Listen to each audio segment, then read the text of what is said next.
دیکھ کے بتا دیں.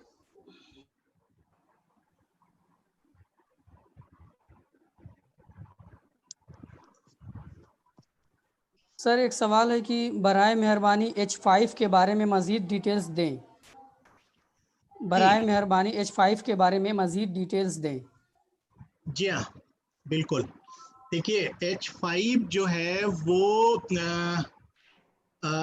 آپ کہہ سکتے ہیں کہ تصاویر اور ٹیکسٹ دونوں کو ملا کر کے جو ہے ہم اس کو تیار کرتے ہیں کہ کس طرح سے جو ہے شیئر کر سکتے ہیں یا آپس میں جو کوئی بھی چیز ہے اس کو ہم شیئر کر سکتے ہیں، یا کہہ سکتے ہیں کہ ہم اس کے ساتھ نئی چیزوں کو یوز کر سکتے ہیں یا ری یوز کر سکتے ہیں. مثال کے طور پر ہم نے کوئی سبق جو ہے پورا کیا اور اس سبق کو پورا کرنے کے بعد ہم نے چاہا کہ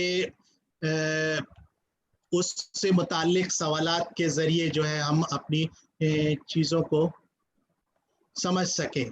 تو یہ وہ تمام چیزیں ہیں. تو اس کے لیے ہم الگ الگ طرح سے جو کر سکتے ہیں کہ 3D آبجیکٹس یا اس طرح کی جو چیزیں ہیں اس کو ہم اس سافٹ ویئر کی مدد سے تیار کرتے ہیں. فار ایگزامپل میں نے کہا کہ اگر ہم چاہتے ہیں کہ صرف یہ پتہ کریں کہ طلباء کو اس کے بارے میں کیا رائے رکھی ہے، یعنی کس سوال کو وہ صحیح مانتے ہیں ابتدائی سطح کے لیے، پہلی یا دوسری جماعت کے طلباء ہیں اور ان کے لیے ظاہر ہے ٹیکسٹ زیادہ نہیں ہوگا، تصویریں زیادہ ہوں گی، اسی طرح سے ہم ان کو تو ہم صرف یہ جانتے ہیں کہ یہ حرف ہے اور اس حرف کی آواز جو ہے وہ کس آبجیکٹس میں نظر آ رہی ہے یا کس آبجیکٹس کے ذریعے جو ہے اس حرف کی آواز ظاہر ہو رہی ہے.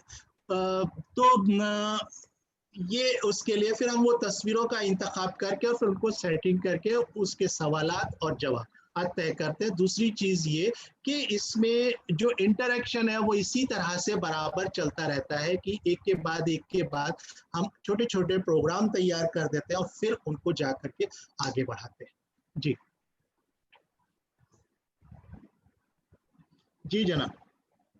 ایک سوال اور آن لائن کے تعلق سے کہ احسان الہی صاحب سوال کیے ہوئے ہیں.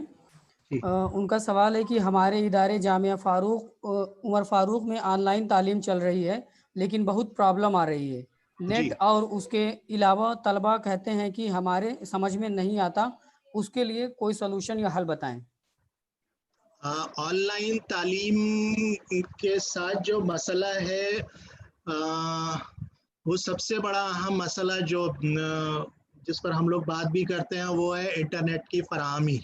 کیونکہ دور دراز کے علاقوں میں انٹرنیٹ یا تو بہت سلو ہے یا بجلی کے مسئلہ ہے، یہ بہت ساری ایسی چیزیں ہیں.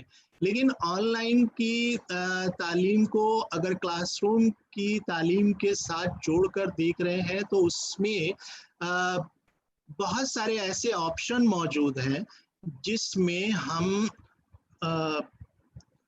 ان کو ڈاؤن لوڈ کر کے اور پھر اس کا مطالعہ کر سکتے ہیں. یعنی جس وقت بھی یہ انٹرنیٹ کی سہولت موجود ہو یا بجلی کی سہولت، یہ تمام چیزیں، تو ایسے اس میں آپشنس ہوتے ہیں کہ ہم ان چیزوں کو ڈاؤن لوڈ کر لیں اور پھر جب آف لائن جا کر اس کا ہم مطالعہ کر سکتے ہیں. یہ آن لائن میں ایک سہولت موجود ہے، پہلی چیز. دوسری چیز یہ، اگر طلباء کی سمجھ میں نہیں آ رہا ہے یا طلباء جو ہے اس میں دلچسپی نہیں لے رہے ہیں تو ہمیں اپنے پروگرام کی ڈیزائننگ پر غور کرنا ہوگا. پروگرام کی ڈیزائننگ اس طرح سے دیکھنا ہوتی ہے کہ فیڈ بیک جو آ رہا ہے، مثال کے طور پر اگر ہم بات کریں کہ ہم صرف غزل کی تدریس پر کوئی ایک پروگرام ہم نے تیار کیا ہے اور ہم چاہ رہے ہیں کہ سارے طلباء جو ہے اس کو دیکھیں، سمجھیں اور پھر اس کے بعد اپنی رائے کا اظہار کریں، تو اس کے لیے یہ کافی نہیں ہے کہ عام طور پر جو ہو رہا ہے کہ صاحب فوٹو کاپی کیا اور واٹس ایپ سے بھیج دیا اور کہا کہ آن لائن. ایسا نہیں ہے، بلکہ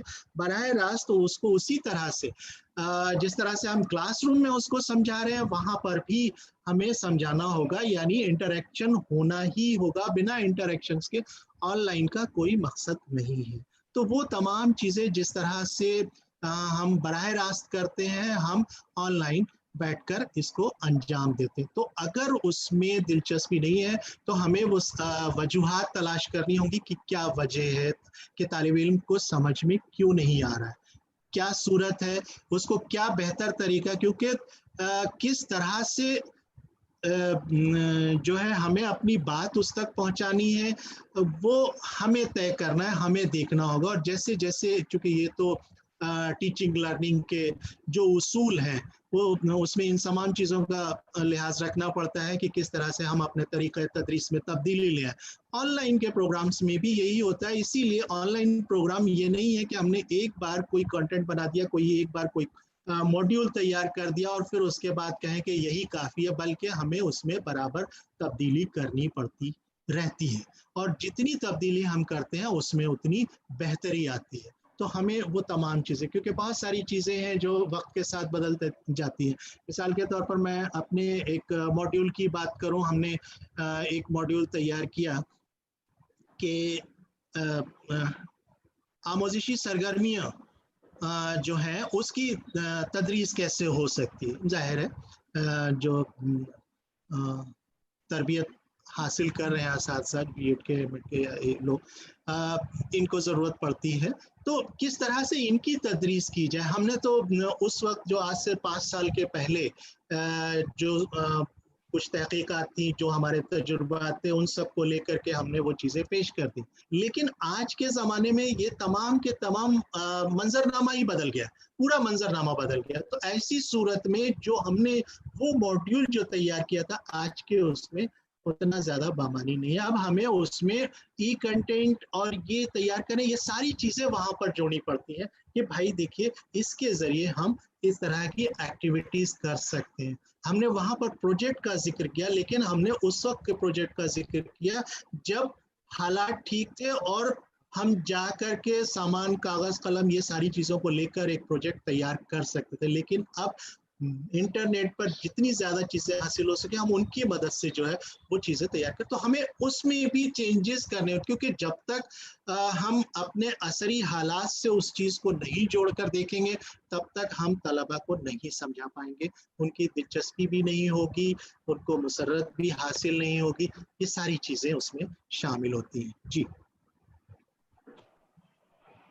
سر, آپ نے بہت بنیادی بات کی طرف توجہ دلائی ہے کہ اردو داں طبقے میں اور خاص طور سے اردو اساتذہ میں ای کنٹینٹ کو لے کر میں سمجھتا ہوں کہ 2 الگ الگ خیالات ہیں. ایک تو یہ کہ ایک طبقہ تو ایسا ہے کہ جو بالکل ای کنٹینٹ سے دوری بنائے ہوئے ہے, وہ سمجھتا ہے کہ اس کی کوئی اہمیت اور افادیت نہیں ہے, اور ایک دوسرا طبقہ ہے جو مکمل طور پر ای کنٹینٹ پر ڈیپینڈ ہونا چاہتا ہے. جی آپ نے بہت اچھی بات بتائی کہ اس درمیان توازن کی راہ اختیار کرنے کی ضرورت ہے. اس کو سپورٹ سسٹم سمجھا جائے, اس کو ٹیچر کا نعم البدل نہ سمجھا جائے. ٹیچر جو ہے یہ نہ سمجھے کہ اب میری کوئی ضرورت باقی نہیں رہی, ای کنٹینٹ کے ذریعے سے ہی ساری تدریس ہو جائے گی. یہ بہت اچھا نقطہ ابھر کر سامنے آیا ہے, اس میں ہم تمام کے لیے بڑی اچھی رہنمائی ہے. بہت اچھے انداز میں آپ نے اس نقطے کو واضح کیا, میں آپ کو مبارکباد دیتا ہوں. سر یوٹیوب سے محمد ریاض صاحب نے ایک کویشچن کیا ہے. جی سر. جی جی جی ہاں, نیکسٹ کویشچن ہے سر. محمد ریاض صاحب یوٹیوب پہ انہوں نے کمنٹ کیا ہے کہ جی online learning method is more activity oriented than face to face class. Do you agree? بالکل ایلیبریٹڈ. بالکل جناب. ابھی جو محمود صاحب ذکر کر رہے تھے جس نقطے کی طرف, وہ بہت اہم ہے, کیونکہ استاد کی جو جگہ ہے وہ کوئی نہیں لے سکتا. اگر ای کنٹینٹ ہو چاہے آن لائن کورس ہے, اس میں بھی استاد کی اتنی اہمیت ہے, کیونکہ طریقہ تدریس سے وہی زیادہ واقف ہے اور وہ اصول وہ جو اس کے تقاضے ہیں وہ زیادہ بہتر سمجھتا ہے, اور پھر وہ اس کی روشنی میں ان تمام چیزوں کو ہینڈل کرتے ہیں. تو یہ تو اس کا کوئی نعم البدل نہیں ہے. دوسری چیز ہمارے سامنے جو دقت آتی ہے وہ یہ آتی ہے کہ ہم ذہن سازی کرنے میں اس حد تک کامیاب نہیں ہوئے جتنا ہونا چاہیے تھا. اردو اساتذہ کے حوالے سے معاف کیجیے گا بات کر رہا ہوں. ذہن سازی بہت ضروری ہے.